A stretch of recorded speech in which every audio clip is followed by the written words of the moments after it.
Xin chào các bạn, hôm nay mình sẽ giới thiệu cho các bạn 3 loại slime giống nhau nhưng là màu khác.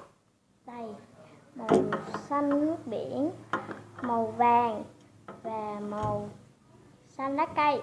Bây giờ mình sẽ mở màu vàng ra trước.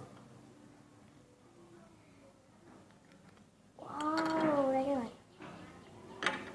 Đây, rất là đã. Slime này mình mới mua, mình mới đi về mình mua.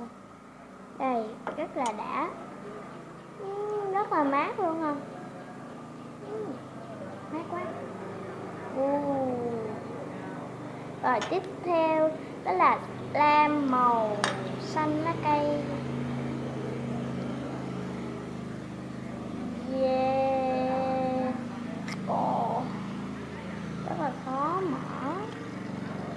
Màu xanh lá cây. Nếu nó mỏng thì nó giống màu trắng vậy đó các bạn.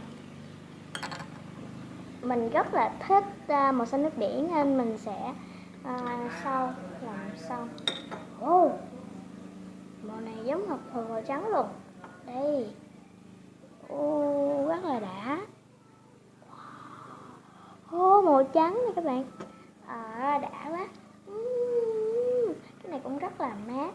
Tiếp theo là tới màu xanh. Rồi bây giờ mình sẽ mở ra.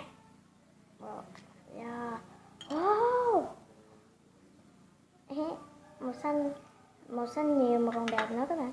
Wow, đẹp quá đi. Đẹp quá.